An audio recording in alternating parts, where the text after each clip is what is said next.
Voilà. Donc, on va partager la parole de Dieu. Est-ce que vous vous rappelez, alors souvent, hein, c'est un peu le piège. Hein. Voilà. Est-ce que vous vous rappelez ce que j'avais partagé avec vous le 24 mars? Non, hein. Comme si c'était l'année dernière. Hein. Est-ce que vous vous rappelez qu'en fait, il y avait une prédication où j'avais plusieurs points et je n'avais pas pu terminer. Et on avait terminé en se disant, bon voilà, quand on aura l'occasion, on pourra partager la suite. En fait, c'était le titre « Quelques prédicateurs et leur sujet ». Vous vous rappelez que, en fait, voilà, quelques prédicateurs et leur sujet, et qu'il y avait certains hommes dans la parole de Dieu, que, en fait, Dieu leur avait investi, ils étaient investis d'une mission, et donc leur vie était un message. Et on avait vu, vous vous en souvenez, Enoch. Ah, voilà, ça vient, hein, tout doucement. Voilà, un petit récapitulatif. Enoch, il prêcha le jugement. On avait vu ensemble que, en fait, c'est facile hein, de prêcher que Dieu nous aime, qu'il est amour, qu'il est paix, qu'il est joie, qu'il est justice. Et ces choses-là, elles sont vraies. Mais aussi, il y a une partie où on doit prêcher le jugement. Parce qu'il y a un jugement à cause du péché. Le Seigneur ne peut pas laisser indéfiniment le péché comme ça, impuni. Il va y avoir un jour de l'éternel. Enoch, c'était cet homme qui n'a pas connu la mort, hein, qui a été donc enlevé au ciel. Mais en fait, il faut qu'il revienne. Hein. Vous le savez. Hein. Il faut qu'il revienne sur cette terre. Ils sont deux. Donc à être partis comme ça, vivants. Vous connaissez le second? Alors là, je vois que ça fume. Ah, Élie. Élie, c'est bien. C'est ça. Élie. Donc, Enoch, il prêcha le jugement. On avait vu ensemble que Noé prêcha la justice. Dieu est bon, Dieu est grand, Dieu est merveilleux, mais Dieu est juste. Et on avait partagé ensemble que, en fait, tous ceux qui vont se retrouver séparés de Dieu pour l'éternité, ce qu'on appelle l'enfer, ils l'auront choisi. Parce que Dieu est juste. Et sur cette terre, Dieu donne toujours l'occasion à quelqu'un de pouvoir se tourner vers lui. Mais les cœurs sont durs, les cœurs ne veulent pas de Dieu, on le constate. Hein. On le constate, et à chaque fois qu'on essaye de témoigner, les membres de nos familles, en leur disant, tu sais, la vérité, elle est là, il faut que tu donnes ta vie, ton cœur à Jésus. J'ai pas le temps pour ça, on verra plus tard. Sauf que, on s'aperçoit que le temps, c'est quelque chose qu'on ne maîtrise pas. C'est quelque chose, on n'a pas la faculté de dire, dans 2 jours, je ferai ceci. Alors on peut prévoir, mais on ne sait pas si dans 2 jours on sera encore ici. On ne le sait pas. D'ailleurs, on verra un peu plus loin. Hein. Donc, il a prêché la justice. Et quand il a prêché la justice, on connaît tous l'histoire hein, de cette construction. Il reçoit une révélation de Dieu, et puis de construire une arche. Alors, ce n'était pas des petites barques hein, pour aller à la pêche, je ne sais pas, hein, à l'anguille, ou je ne sais pas trop quoi. Mais en fait, c'était d'une longueur de stade de foot, hein, enfin de sport. Quand même, c'était quelque chose de conséquent. Il a mis 120 ans pour le construire. Et pendant ces 120 ans, il était en train de leur dire qu'en fait, un jour, il viendra le jugement. Et qu'il fallait donc qu'il se réconcilie avec Dieu. Et puis, Dieu est arrivé. Et c'est là où la justice s'est mise en œuvre. C'est lui-même qui a fermé la porte de l'arche. Je vous ai dit que dans le Nouveau Testament, c'est Jésus qui le dit. Que ce qui est arrivé, donc, du temps de Noé, où les hommes mangeaient, buvaient, mariaient leurs enfants, tout ça pour dire qu'en fait, ça symbolisait que chacun ne se souciait pas du lendemain, mais qu'il y a eu un jour du jugement. Alors on ne dit pas ça pour faire peur, avoir la peur de quoi que ce soit, mais quand même d'avoir la crainte au fond de nos cœurs, parce qu'il va y avoir un jugement. Nous tous qui sommes ici ce matin, on va se retrouver devant le trône de la grâce. Qu'on le veuille pas, qu'on soit d'accord ou pas, ça ne change rien au problème. On va tous se retrouver devant le Seigneur. Alors, si on le sait, moi je vais être prêt, alléluia, à me tenir devant la face de mon Seigneur et que mon Seigneur me dise, viens, rentre dans la joie de ton maître, bon et fidèle serviteur ou servante, alléluia. Ça c'est le meilleur de tous les compliments que le Seigneur puisse nous faire. Et c'est ici-bas que ça se passe. Donc Noé, il prêcha la justice. On avait vu aussi que un sujet qui n'est pas facile à partager, c'est Nathan, en fait, qui prêcha le péché. Ah, encore une fois, c'est quand la dernière fois qu'on a vu, dans les journaux, à la télé, le mot péché. C'est rare, hein, c'est un mot qu'on n'entend plus trop en 2019. Mais en fait, le péché, il est toujours là. Hein. D'ailleurs, c'est lui qui régit le monde. C'est lui qui a une puissance. Il a un pouvoir de tenir les gens dans l'esclavage. Et donc, cet homme, Nathan, à un moment donné, tellement que le péché est là, qu'il tient les gens dans l'esclavage, c'est que même un homme comme David, un homme qui avait le cœur selon Dieu, ben cet homme-là, à un moment donné, il va faire quelque chose de terrible. Non seulement il va faire l'adultère, quelque chose d'abominable, mais en plus il va mettre le mari de la femme en première ligne pour pouvoir le tuer. C'était un meurtre hein, finalement. Hein. C'était un meurtre, un assassinat par rapport à cet homme Uri. Et puis David, il continue à vivre à l'extérieur comme si rien ne s'était passé. Sauf qu'on le verra un peu plus tard hein, avec les psaumes, hein, le psaume 51 et 32, si mes souvenirs sont bons. C'est en fait, à un moment donné, il dit, tant que je me suis tu, mes os se consumaient. Ça veut dire qu'il y avait une incidence aussi physique. Et puis cet homme, plein de courage, ce Nathan, il va se lever, il va aller trouver le roi. Il fallait du courage. Mais il était investi d'une mission. Puis il lui a dit, sous forme de parabole, et je trouve le moyen tellement excellent.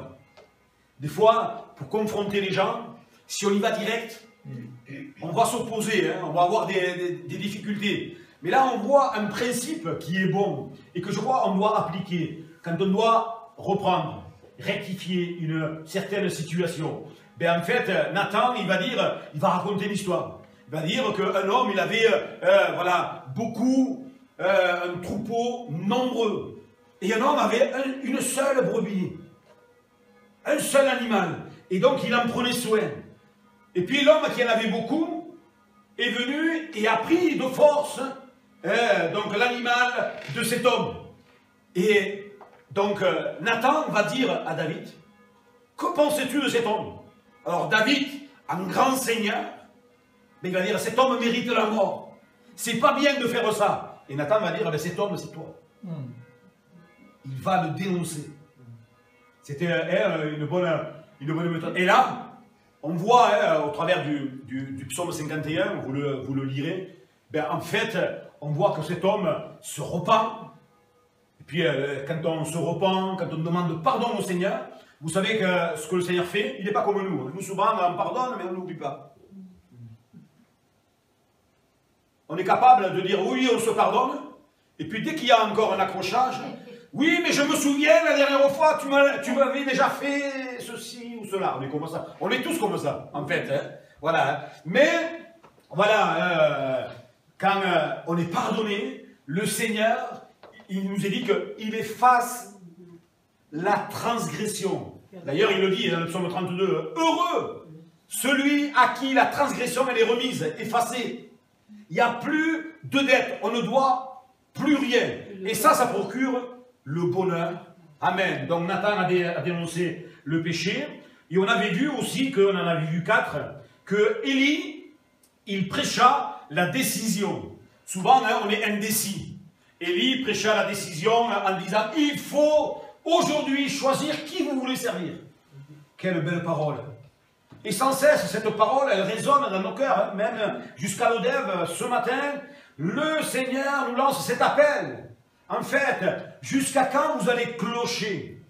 En fait, ce que le Seigneur est en train de nous dire, c'est qu'il veut qu'on puisse avoir une marche stable. Pas un coup en bas et un coup en haut, ou alors un coup en haut et 2 coups en bas. Mais le Seigneur veut que chacun d'entre nous puissions nous décider. Et il y a un verset qui me touche toujours, et c'est quelque chose que j'ai appris, et ce verset-là, je l'ai gravé dans mon cœur, dès le début de ma conversion, c'est Daniel, chapitre 1, le verset 8, où il est dit que Daniel, résolu dans son cœur de ne pas se souiller. Il prit la décision. Il résolut dans son cœur de ne pas se souiller avec les mets du roi. Quand on est résolu, on a du succès. C'est la Bible qui nous dit cela. À tes résolutions répondra le succès. Si j'avais posé la question un peu à l'envers, qui veut avoir du succès? Ben tous, hein, on est là, avec des drapeaux. Moi, je veux avoir du succès dans la vie avec le Seigneur, hein, évidemment. Hein. Pas dans le matérialisme ou certaines choses qui pourraient nous éloigner. Mais en fait, voilà la décision. Daniel avait décidé avec ses quelques amis, même, remarquez, hein, même si les circonstances semblaient démontrer le contraire. Ben oui, hein, Daniel, il a fallu qu'il le prouve, hein, il était résolu, mais à un moment donné, il y a eu une épreuve terrible. Il était dans une fosse. Et pas avec des petits minous, hein, avec des lions. Et je pense que, c'est même sûr, hein, il les affamait un peu, pour pouvoir croquer. Ben oui. Hein. Mais cet homme, même dans la fosse, il avait une confiance. Et ça, ça a une image aussi, hein, c'est un symbole pour nous. Même dans l'épreuve, si on est résolu, alors le Seigneur, il agit. D'ailleurs, il va le dire, hein, à un moment donné, il se questionne un peu, et puis il a une réponse du ciel, qui lui dit, mais Daniel, quand tu as commencé à prier, déjà j'avais envoyé les anges, et l'accomplissement de la prière, elle est arrivée 21 jours après. Donc, nous, on prie, on est dans l'époque du tout cuit. On veut tout de suite. D'ailleurs, il n'y a qu'à voir, hein, dans tous nos foyers, en général, nous avons tous un micro-ondes. Bon, il y en a un, on ira pour lui, hein, tout à l'heure. Non, pas du tout. Non. Il a le cuit vapeur. Non, pas du tout. En fait, tout ça pour vous dire que, en fait, on est dans cette époque où on prend, des aliments, on réchauffe. Alors, c'est pratique, hein, évidemment, que c'est pratique, on s'en sert tous. Mais en fait, on pense que des fois, avec le Seigneur, c'est comme ça. Je prie, Seigneur, exauce-moi. Alors, Seigneur, c'est pas qu'il nous laisse dans l'incertitude, hein, c'est qu'il y a un temps. Et lui, qui connaît les temps, les circonstances, donc c'est nécessaire un certain temps pour pouvoir accomplir, et donc par rapport à la prière que l'on peut faire à notre Seigneur. Alléluia. Donc, la décision, soyez fermes, frères et sœurs. Chers amis, soyons fermes. Décidons de ne pas nous souiller. Décidons de tenir ferme, quoi qu'il arrive. Même si les vents sont contraires. Et donc, on avait terminé là-dessus, et on était resté un peu sur notre fin, parce qu'au départ, donc le 24, je vous avais annoncé qu'il y avait plusieurs, il y en avait 7. Et donc, comme je suis quelqu'un qui parle beaucoup, donc je n'avais pas eu le temps de terminer. On avait vu ces 4 personnages. Donc aujourd'hui, naturellement, simplement, on va voir les 3 autres, parce que je trouve que ceux qui ont prêché, c'est quelque chose de tellement fondamental qu'on a besoin d'entendre. Nous avons besoin d'entendre ces choses. Alors il y avait le 5e personnage, c'est Michée. Michée, lui, il prêcha la mort. Alors vous allez me dire, ça, c'est un thème. Hein.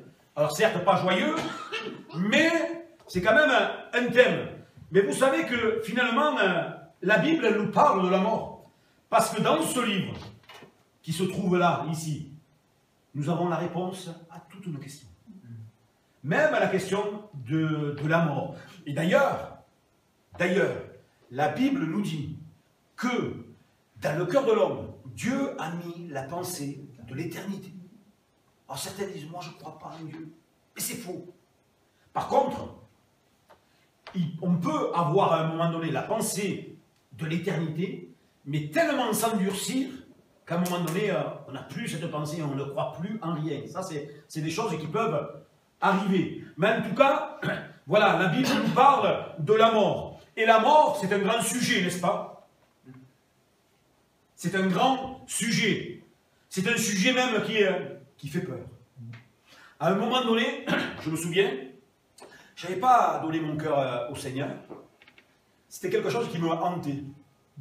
Quand je me retrouvais tout seul, face à moi-même,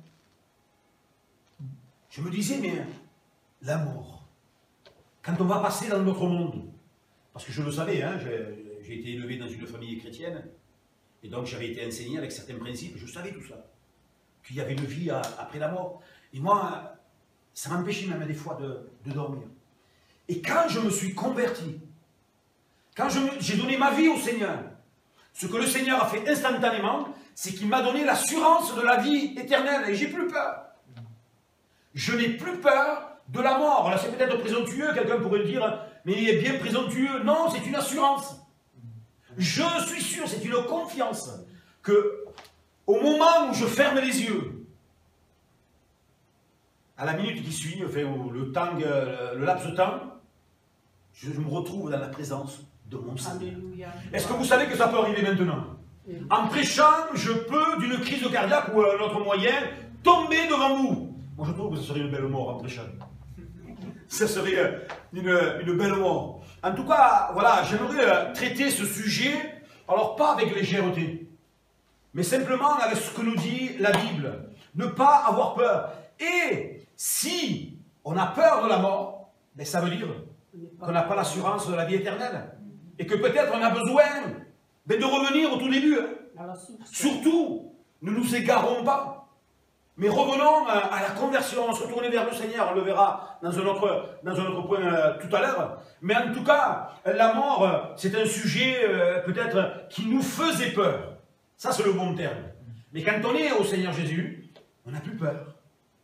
Alors, c'est pour ça que je tenais à partager ce thème. Parce qu'ici, dans l'église de Lodève, il y a quand même certaines personnes âgées. Et ça peut être un piège d'avoir peur. Alors, mes sœurs, voilà, mon frère, mes frères, n'ayons pas peur de la mort. Hein. N'ayons pas peur de la mort. Elle aura l'occasion de l'écouter. Voilà, sur Internet. Voilà, n'ayons pas peur. C'est peut-être des fois un sujet même que l'on veut ignorer. On ne veut pas trop y penser. Et pourtant, c'est même un mot tabou. On n'ose pas en parler. Est-ce que vous savez que, en fait, la mort, c'est la conséquence du péché? La mort, c'est la conséquence de la chute à la création, dès que la femme, l'homme ont manqué à leur devoir. À partir de ce moment-là, la mort est arrivée. La mort est donc une conséquence de la chute. Rien n'échappe à la mort. Il n'y a aucun homme, et là nous sommes tous égaux. Aucun homme, aucune femme n'échappe à la mort. Même les animaux. C'est une malédiction, la mort. Mais la Bible, elle en parle. Il y a 3 sens du mot mort dans la Bible. Tout d'abord, il y a la mort physique. C'est passer donc d'un endroit à un autre. Et une chose que l'on doit savoir ce matin, c'est qu'en fait que l'enveloppe, elle retourne à la poussière. Parce que ce qui est poussière retourne à la poussière. Mais notre âme, elle ne meurt jamais. La Bible nous le dit. Notre âme, elle ne meurt jamais. Et il n'y a pas 3 endroits où notre âme va passer l'éternité. Il n'y en a que 2. Et c'est déjà ici-bas. Alors, au départ, il y a certes une préparation. Et ensuite, on est prêt. Moi, je suis prêt. Hein. Ah, je ne sais pas vous, j'espère que oui. Hein, que vous êtes prêts pour le retour de Jésus. Si on décède cet après-midi, je ne veux pas être un prophète de malheur, hein, voilà, cet après-midi, qu'on soit prêt à passer dans un autre monde. Donc la mort physique. Je voulais le faire, mais je n'ai pas trouvé le temps. Il y a un compteur que vous pouvez retrouver sur Internet, un compteur qui défile avec chaque seconde combien il y a de morts dans le monde. C'est un chiffre colossal. Bon, évidemment, il y a des naissances aussi. Hein. Mais la mort, c'est la mort physique. C'est-à-dire que, voilà, hein, on ferme nos yeux, l'enveloppe, elle est là, elle est inerte, mais l'âme, elle va à un endroit. Et la Bible nous parle, donc ça c'est la première mort. Un autre sens du mot mort, la Bible nous parle d'être mort spirituellement. être mort spirituellement. D'ailleurs, dans Éphésiens chapitre 2, il nous est dit que vous étiez morts par vos offenses. En fait, là, ici, il est parlé de la mort spirituelle. Et l'homme, la femme qui n'a pas le Seigneur dans son cœur, il est mort spirituellement, même s'il est vivant, mais il n'a pas la vie de Dieu en lui. C'est cette vie qu'on appelle Zoé. La vie de Dieu, il ne l'a pas. Et c'est pour ça qu'il n'est pas connecté avec Dieu. Et quand on se tourne vers le Seigneur, ce que le Seigneur fait instantanément, c'est de nous donner la vie. Moi, je ne sais pas vous, mais moi, je me souviens, hein, quand cette nuit-là, j'ai décidé de m'engager avec le Seigneur, et bien, à partir de ce moment-là, eh bien, j'ai senti que c'est comme si je renaissais. Je découvrais, je me disais, mais en fait, mais c'est ça la vie. J'ai été trompé. Or, par moi-même, évidemment, hein, parce que j'avais entendu le message. Je ne voulais pas, je me fermais, je ne voulais pas entendre les choses de Dieu. Mais là, dans mon besoin, dans ma frayeur, j'avais crié au Seigneur et donc là, je recouvrais la vue. Je disais, mais j'ai la vie. Mais c'est ça la vie. Alors j'étais capable de m'émerveiller devant des choses banales, hein, qu'on voit là. Hein. Une plante, alors moi, macho comme moi, quelqu'un de dur comme moi. Je regardais une plante, je me souviens, je regardais une plante, je me disais, mais en fait, mais c'est merveilleux, c'est Dieu qui a créé cette plante. Et je rentrais dans une réflexion, et ça me poussait à le louer, ça me poussait à l'adorer, parce qu'en fait, il nous redonne la vie. Amen. Et j'aimerais vous dire que quand on a la vie de Dieu, ça se voit. Est-ce que vous pensez que j'ai la vie de Dieu? Ben oui, hein? Et ça se voit. Alléluia. Parce que le Seigneur, il nous a dit qu'il allait faire, et ça c'est extraordinaire encore une fois, il allait faire sa demeure en nous donnant son esprit. Moi je suis toujours émerveillé. Je dis, Seigneur, que naître comme moi, tu puisses toi faire ta demeure en moi, me parler, me conduire, me diriger dans cette vie, c'est quand même quelque chose de merveilleux, et c'est une grâce. Et c'est pour ça que, en fait, on n'en aurait pas assez d'une vie pour louer le Seigneur. Et parce qu'il nous ramène à la vie, et nous sommes vivants, alléluia, vivants et pleins de vitalité. Eh oui, hein, la vitalité. Alors, jeudi, j'ai surpris, voilà, certains discuter. J'ai entendu, en fait, quelqu'un dire que quand on n'est pas nombreux, ça manque de vitalité. Ben, c'est pas une loi. Hein. C'est pas une loi. Parce que la parole de Dieu nous dit que là, 2 ou 3 sont assemblés en son nom, le Seigneur est au milieu de nous, alors il y a un zèle, il y a une ferveur et un bouillonnement qui est là. D'ailleurs, si un jour, non, j'allais dire un jour, je me filmerai et je vous ferai voir quand je suis tout seul avec le Seigneur.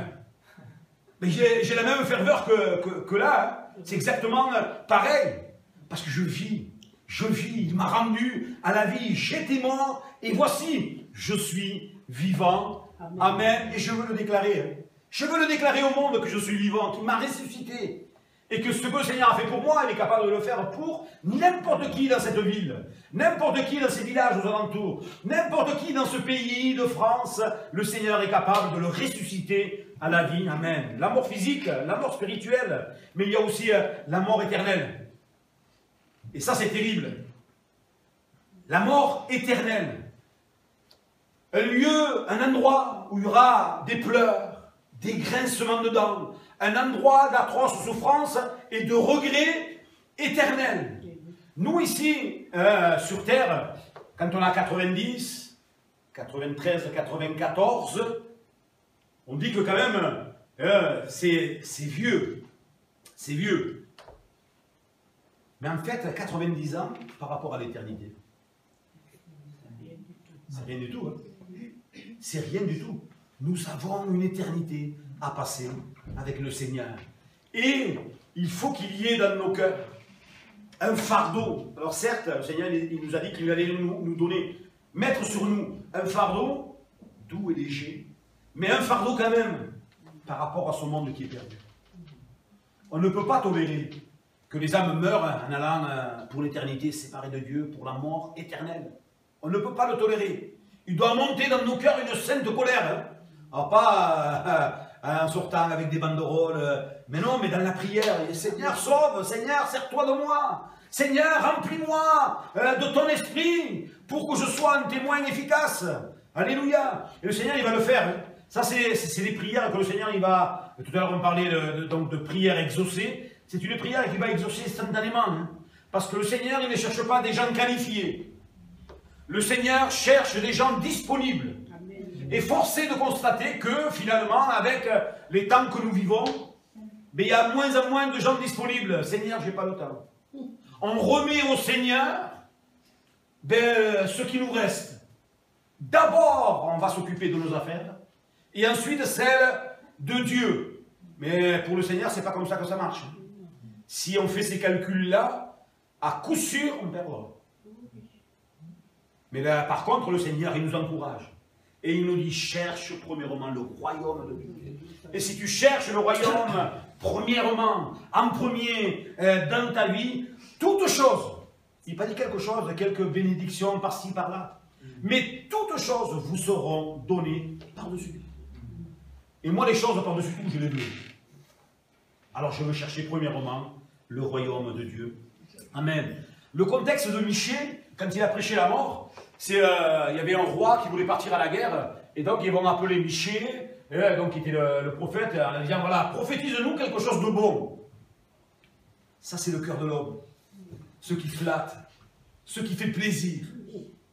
Et en fait, Michée va dire, ben, moi, je vais juste vous apporter ce que le Seigneur m'aura communiqué.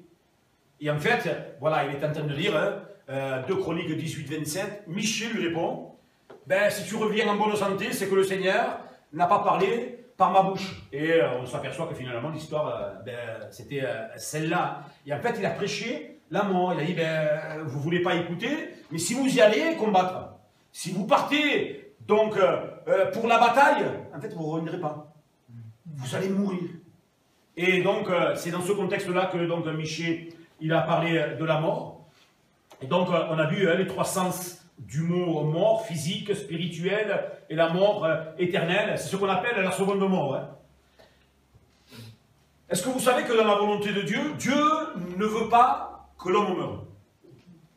Eh oui, c'est sa volonté. Hein. Il ne veut pas. Regardez Ézéchiel 18, le verset 21. Ézéchiel 18, verset 21. Si le méchant revient de tous les péchés qu'il a commis, s'il observe toutes mes lois et pratique la droiture et la justice, il vivra, il ne mourra pas. Vous voyez, ça c'est la volonté de Dieu. Les méchants, ben, c'est tous ceux et celles qui n'ont pas le Seigneur dans leur cœur. Hein. Et c'est ce que nous étions, chacun d'entre nous. Moi j'aime me le rappeler. J'aime me rappeler que j'étais considéré à un moment donné comme un méchant, un perdu. Quelqu'un qui était loin de Dieu. Et ça me garde dans l'humilité. Ça me garde tranquille. Hein. Et Seigneur, d'où tu m'as sorti? Il y avait des choses pas bonnes dans mon cœur. Mais ici, nous voyons la volonté de Dieu. Si le méchant revient de tous les péchés, s'il revient de tous les péchés qu'il a commis, s'il observe mes lois et pratique la droiture et la justice, il vivra, il ne mourra pas. Ça, c'est une promesse du Seigneur qu'il nous fait pour chacun d'entre nous. Ici, on voit que finalement, la vie est un cadeau. Dieu nous donne la vie et c'est un cadeau. Vous savez qu'à chaque souffle que l'on prend pour respirer, c'est un cadeau de Dieu. C'est une occasion de louer Dieu. Merci Seigneur pour le souffle de vie que tu mets en nous. Dieu nous donne une espérance. Alléluia. C'est qu'un jour, la mort, elle sera vaincue. Amen. D'ailleurs, Jésus, il a vaincu. Hein. Dieu nous donne une espérance. Mais pour cette espérance, il y a un paradoxe. Le paradoxe, c'est en fait, dans la parole de Dieu, il nous est dit qu'il nous est même conseillé, exhorté, que pour vivre, il faut mourir. Ça, c'est un paradoxe. Pour vivre, il faut mourir. Mais mourir à quoi? C'est la bonne question. À soi-même. Hein? Mais il faut que je la pose, cette question. Parce qu'en fait, plus il y a de nous, moins il y a de lui. Et plus il y a de lui, moins il y a de nous. Et c'est ce qu'a voulu dire, donc, à un moment donné, Jean-Baptiste, il faut qu'il croisse. Et que moi, je diminue. Et moi, quand je dis ce verset, je vais plus loin. Je dis, il faut qu'il croisse et que moi, je sois anéanti. C'est ça, hein. Parce qu'en fait, tous nos problèmes, nos tracas, les soucis, toutes les choses, c'est parce qu'on est un peu trop vivant, encore. Alors, la mort n'est pas agréable. Et la mort à soi-même non plus. Parce que des fois, même, ça va aller jusqu'à nos convictions, qui ne sont pas bonnes. Il y a certes des convictions qui sont bonnes, mais des convictions qui ne sont pas bonnes, qui ne sont pas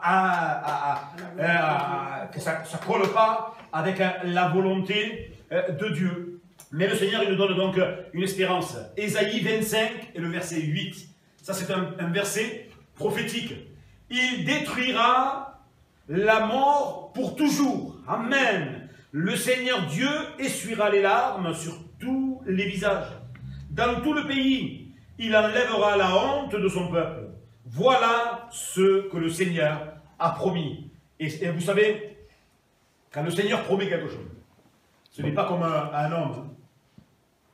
Nous, les êtres humains, souvent, on fait des promesses qu'on ne tient pas. Ça m'arrive. Alors on essaye de faire le maximum, hein, mais on est tellement perfectible, hein, tellement faible. On veut, on a le désir, mais on donne des promesses. C'est pour ça que quand on fait une promesse, voilà, il faut y réfléchir. Avant, évidemment. Ne soyons pas de ceux et de celles qui font des promesses comme ça. Oui, compte sur moi. Compte sur moi.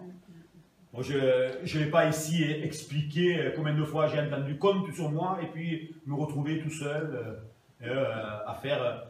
En général, quand on dit ça, c'est pour des tâches pas très reluisantes.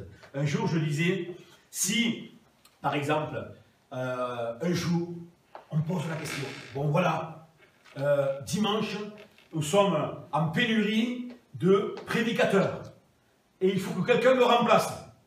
C'est sûr, il y aura du monde qui va dire, moi je suis disponible, je peux. Par contre, pour les autres tâches, des fois, qu'on ne voit pas, qui nous semblent, nous, insignifiantes. Et souvent, on fait des appels comme ça, et puis ça répond pas trop. Et pourtant, c'est un principe de Dieu. Dieu dit, si tu es fidèle dans les petites choses, je t'en confierai de plus grandes.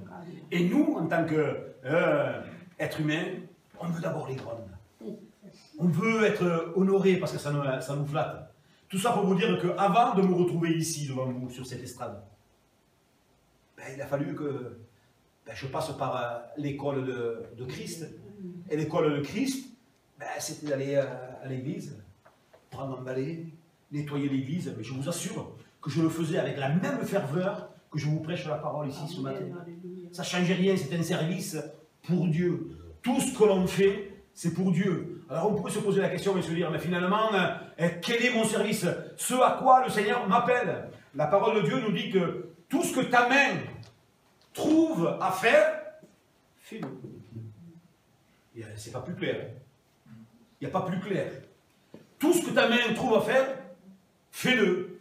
Je me souviens, parce que il faut s'attacher évidemment à certains principes, certaines personnes qui prennent des bonnes décisions. Je me souviens de Philippe, au tout début, qui me disait oh, moi je ne suis pas trop ordinateur, mais s'il y a un besoin, je suis là. Et moi, cette réponse, ça ne m'avait plu. Parce qu'en fait, là, on voit un cœur de serviteur. Voilà, il ne se sentait pas capable, et d'ailleurs, il faut qu'on le garde. Il n'est pas capable de quoi que ce soit. Moi-même, par mes propres forces, je ne suis même pas capable de me tenir devant vous ce matin. On est capable de rien. Mais il y a désir, on est disponible. Seigneur, sers-toi de moi. Puis le Seigneur, au travers de ce service, il est en train d'exercer Philippe pour peut-être plus tard amener à un service autre. C'est l'école du Seigneur. Amen. Et on doit y passer. Amen. L'espérance. Amen. Donc la mort, pour clôturer avec ce thème, n'ayons pas peur de la mort. La mort, c'est une délivrance. Je dis ça parce qu'en fait, souvent, on se rattache. Et il y a l'apôtre Paul, à un moment donné, qui va dire, moi, mon désir, c'est d'aller rejoindre mon Seigneur. Mais, de l'autre côté, je suis un peu tiraillé, pas pour rester tranquille sur une chaise bien confortable en attendant le retour du Seigneur et être en bonne santé. Mais ce qui pesait dans le cœur de l'apôtre Paul, C'était, mais je suis tiraillé parce qu'il y a tellement de monde à sauver. C'est pour cela qu'il voulait rester sur cette terre. C'est pour cela que nous ayons le même état d'esprit. Et de ne pas nous attacher ici-bas. Notre demeure, elle est là-haut. Nous sommes comme pèlerins et voyageurs sur cette terre. Et quand on va se retrouver là-haut, la joie, la félicité. Moi, je remercie le Seigneur parce que ce matin, hein, les chants qu'on a chantés, c'était des chants de joie. Mais ça ne sera rien du tout par rapport au ciel. Hein. Au ciel, Bertrand et Lynn, avec leur guitare, ça va être quelque chose, on n'aura pas besoin d'ampli, pas besoin d'accords, montée d'un ton, d'un demi-ton, et là ça sera parfait. On chantera tous à l'unisson pour la gloire du Seigneur, et il y aura de la joie dans le ciel. Amen. Que le Seigneur soit béni. Ensuite, un autre thème, Jean, donc c'est Jean-Baptiste, il prêcha la repentance, encore un mot qu'on n'entend plus trop dans nos vies. Alors, la repentance, elle est cruciale. Donc Matthieu 3,2, il dit, c'est donc Jean-Baptiste il disait, repentez-vous, car le royaume des cieux, il est proche. Si à l'époque il était proche,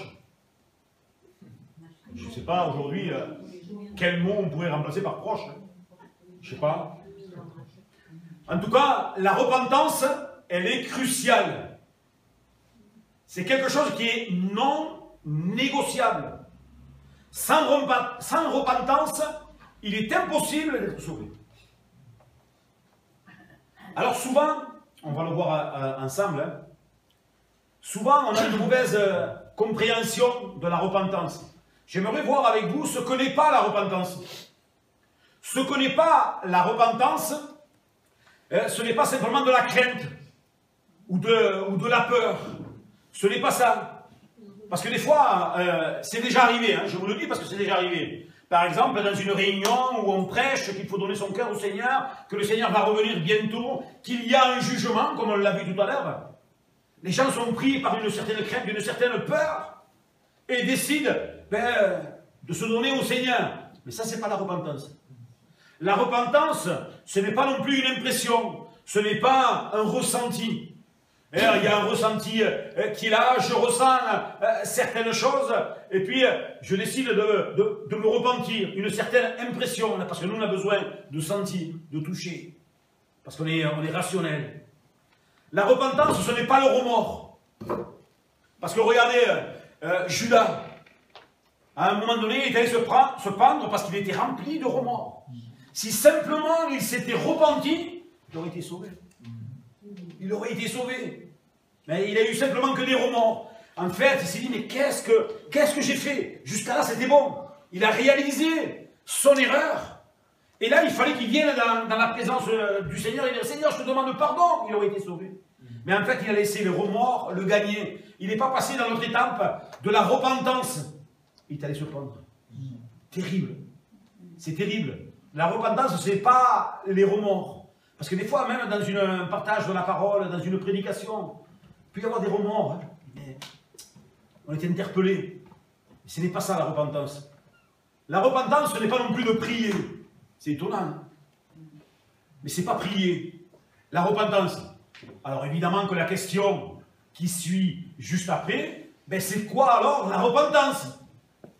La repentance, il y a un mot pour désigner la repentance, c'est tout simplement, c'est le mot métanoïa.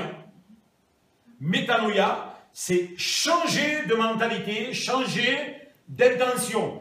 Pour synthétiser et faire comprendre ce qu'est la repentance, en fait, c'est un terme militaire qui nous dit demi-tour, droite.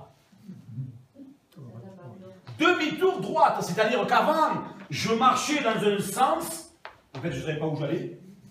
Le Seigneur m'a arrêté, je fais un demi-tour et je repars dans l'autre sens. Je dis ça parce que dans l'époque où nous vivons, une époque de mélange, où il n'y a pas ce demi-tour, et on essaye d'avoir une certaine morale chrétienne, mais sans abandonner notre ancienne vie. J'en connais plein.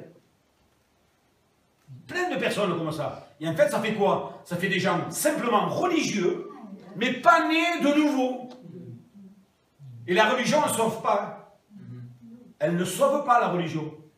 Ce qui sauve, c'est la repentance, l'abandon des péchés, c'est la tristesse qu'on éprouve. D'abord, il y a une tristesse qui est là, qu'on éprouve à cause de notre péché. C'est là où on réalise, il dit, mais c'est mon péché qui a fait que Jésus est allé à la croix, il a subi l'ignominie pour moi. Il y a une tristesse qui vient. Mais cette tristesse, elle conduit à un endroit, à la repentance. Et la repentance nous amène à rechercher, tout simplement, et c'est automatique, le pardon. Alors je le dis parce que c'est déjà arrivé. Par exemple, dans des témoignages des hommes et des femmes qui sont passés par les eaux du baptême, à un moment donné, dans leur conversion, on leur demande comment ils ont rencontré le Seigneur, pourquoi ils décident de se baptiser. Je vous assure, des fois, j'ai entendu des choses. Je dis, en fait, c'est beaucoup de choses, c'est pas la repentance. En fait, ces personnes-là, sans porter de jugement hâtif, mais quand même, ces personnes-là ont juste pris un bain devant tout le monde. Au lieu de le prendre à la maison, on a pris un bain, on s'est mouillé, on s'est levé, mais ça n'a rien changé du tout. Si on ne passe pas par ce que le Seigneur il a prévu, un demi-tour complet, donc une recherche du pardon, en disant, mais à un moment donné, j'ai compris que j'étais pécheur. J'ai demandé au Seigneur pardon. À partir de ce moment-là, j'ai reçu son amour et j'ai réalisé la croix du calvaire. Alléluia. Pour cela, il faut qu'on examine ce matin si on est passé par ces étapes-là. Parce qu'on peut avoir eu la sensation de marcher pendant des années, mais on n'est pas converti. Moi, je le dis, j'aime le dire, parce qu'il faut que les choses elles soient claires. Ben, en fait, des fois, c'est déjà même arrivé que des personnes viennent à la réunion, ils sont touchés par un chant, par la prédication, et on pense que c'est ça, la vie nouvelle, la repentance. C'est pas ça. Hein. Ça, c'est simplement les émotions qui ont été touchées. Mais la repentance, c'est de réaliser que je suis pécheur, condamné, perdu pour l'éternité, j'ai besoin d'un sauveur. Alors ce matin, nous sommes tous responsables de nous placer devant le Seigneur. Et s'il y a la repentance, alors forcément, il faut qu'il y ait certaines étapes qu'on voit juste passer rapidement. La conviction de péché, ensuite la confession, l'abandon du mal, et c'est là où ça se complique. Souvent on dit, oui, j'ai donné ma vie au Seigneur, puis on continue, mais d'avoir les mêmes travers qu'on avait avant. Et souvent on va même s'excuser, par exemple, qu'en avant on avait un mauvais caractère. Et quand on vient au Seigneur, il dit, ben c'est comme ça. Sous-entendu, vous devez me supporter. Faux, hein? Faux. C'est une transformation totale. Et on doit abandonner certaines choses. Et d'ailleurs, c'est ce qu'on appelle le fruit de la repentance. Et à quoi on va reconnaître que quelqu'un est né de nouveau, que Jésus habite en lui? C'est parce qu'il a abandonné toutes les choses. Alors, ça ne veut pas dire que ça va se passer en un clin d'œil. Il y a un processus, il y a des étapes. Par exemple, moi dans ma vie, à un moment donné, il y a des choses qui sont parties instantanément à la conversion, d'autres qui ont mis du temps. Mais dans mon cœur, je poursuivais le but. J'espère qu'on poursuit. Hein. Ne vous satisfaisez pas de vous-même. Alors juste une petite parenthèse au sujet du caractère. Je le dis, ça n'a rien à voir, c'est juste la parenthèse. Souvent on dit « j'ai un caractère fort ». Des fois on le dit. En fait ça n'existe pas un caractère fort. C'est « j'ai un mauvais caractère ». Il faut dire. On ferme la parenthèse. Voilà. Alors, la vraie repentance, elle doit porter du fruit. La vraie repentance, elle porte du fruit. Et un fruit, on le reconnaît. Hein. Évidemment, hein, si par exemple on a envie de tomates, on va dans ce jardin, et puis là on trouve des pommes, il y a un souci. Donc il faut qu'il y ait un fruit, le fruit de la repentance. Amen. Et puis le dernier thème que Pierre a prêché, Pierre il a prêché un seul thème, il a prêché Christ. Et c'est le thème que l'on doit prêcher, chacun d'entre nous. Vous savez que prêcher, on l'avait vu, hein, c'était voilà, annoncer un message. Mais on peut annoncer un message avec autre chose que des paroles. Avec notre comportement dans la société. Comment je vis dans la société? Est-ce que je suis différent? Est-ce que je pense différemment? Et oui, c'est ça, hein? Parce qu'il y a un certain mélange qui est là. Des fois, on prend part à des discours, à des mentalités dans le monde. On n'a pas été appelé à ça. Nous avons été appelés pour être les lumières qui éclairent. Et pas des lumières tamisées. C'est ça le mélange. Quand les lumières sont tamisées, ça amène une certaine ambiance. Mais le Seigneur, ce qu'il veut, c'est qu'on puisse diffuser. Alors, ce n'est pas notre lumière, hein, parce que finalement, on n'est pas des lumières. Mais c'est sa lumière à nous, alléluia, qui donc éclaire le monde entier. Amen. Regardez, Acte 4, versets 10 à 12. Sachez-le tous, et que tout le peuple d'Israël le sache, c'est par le nom de Jésus-Christ de Nazareth que vous avez crucifié, et que Dieu a ressuscité des morts.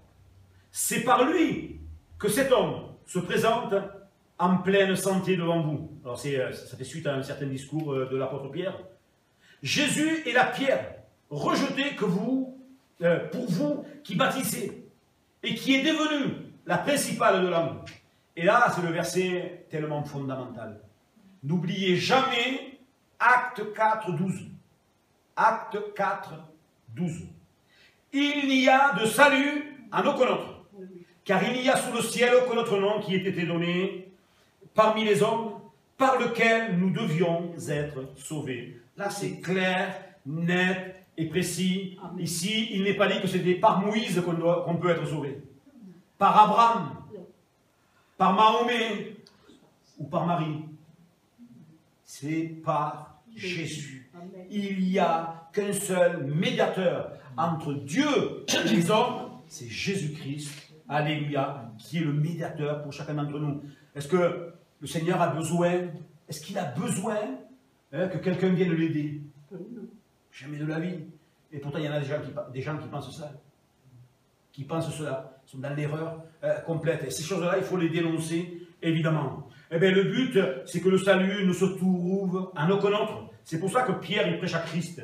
Et ce même Pierre, c'est exactement le même qui avait renié Jésus. Cet homme plein d'assurance, rempli de lui-même. C'est pour ça qu'il faut mourir à soi-même. Remplir de lui-même. Seigneur, certes, ces choses-là ne vont pas t'arriver. Jésus va lui dire, avant que le coq chante, toi tu vas me renier. Mais tu rigoles. Parce que là, c'est bon, c'est écrit, mais je pense qu'il a dû dire comme ça, rempli de lui. C'est ce même personnage qui a renié Christ devant les autres. Il a menti publiquement 3 fois. Mais cet homme-là, qui à un moment donné se cachait, qui avait peur, qui avait chuté, il reçoit le pardon de Jésus-Christ, parce que quand on demande pardon, le Seigneur nous relève. Cet homme rempli du Saint-Esprit. N'oubliez jamais non plus, Acte 1:8, vous recevrez une puissance survenant sur vous, le Saint-Esprit, et vous serez mes témoins. Donc, ils ont reçu la puissance du Saint-Esprit, et cet homme, plein d'assurance, qui à un moment donné se cachait, il se place devant le peuple, il dit en fait, ce Jésus que vous avez crucifié, il faut le dire, il faut pouvoir le dire, ces choses-là, rempli la force, la puissance du Saint-Esprit. Ben, vous avez crucifié ce Jésus. Et c'est vous qui l'avez crucifié. Et là, il a un message, je l'imagine, hein, passionné. Il était simple ce message. Hein. Lui, il n'a pas mis une journée pour le préparer. Hein. Il parlait de tout son cœur. Je vous dis qu'il y a eu plusieurs conversions. Des centaines de gens se sont convertis. Alléluia. Ils ont donné leur vie au Seigneur. Alors, pourquoi prêcher Christ? Parce que c'est seulement à travers lui que l'on peut connaître Dieu. Il n'y a que lui. On sait que l'être humain, c'est un religieux par nature, et qu'il a besoin, il cherche donc Dieu, le seul chemin, hein, Jean 14, le seul chemin, la seule vérité, la seule vie, se trouve en Jésus. Et on termine avec cela. Il y a un exemple de quelqu'un qui prêchait Christ, mais Christ crucifié. Et si on prêche Christ, prêchons Christ crucifié, Christ vivant. Parce que dans la mentalité des gens, c'est le petit Jésus qu'on a mis dans une crèche, qui à un moment donné, il est mort, il est décédé, et maintenant, il est au ciel. Il est vivant, alléluia. Hein. Il vit en nous, il est au milieu de nous. C'est ça la bonne nouvelle. Eh bien oui, il est au milieu de nous par son esprit. Regardez ce que dit l'apôtre Paul, et on terminera là-dessus. 1 Corinthiens 2. En effet, au milieu de vous, je n'ai rien voulu savoir, sinon Jésus-Christ. Et Jésus-Christ cloué sur une croix. Alléluia. Parce qu'à la croix, il y a la puissance de Dieu, la puissance de Christ. Alléluia. Alors, pour terminer et clore donc, ces deux prédications, soyons de ceux et de celles qui véhiculons un message. Le message de la justice, du jugement, du péché. Le message donc, de prêcher Christ. Alléluia. Tous ces messages-là, que nous puissions donc les véhiculer, les apporter, et que les gens voient que finalement Dieu vit en nous. À lui seul la gloire. Amen. Nous te bénissons, Seigneur. Merci encore pour ta parole. Cette parole qui est la vérité, Seigneur. Gloire à ton Saint-Nom, Seigneur. Merci pour tous ces hommes, Seigneur, qui nous montrent le chemin, qui nous montrent la voie. Ils ont été inspirés par toi. Alors, Seigneur, inspire-nous, inspire chaque chrétien, chaque croyant, Seigneur, à être ces lumières dans ce monde qui est clair. Alléluia. Seigneur, de cette lumière qui vient à nous. Seigneur, nous te remercions. À ton nom seul, on veut donner toute la gloire. Merci, Jésus. Amen. Alléluia. Gloire au Seigneur. Amen. Voilà, juste quelques annonces.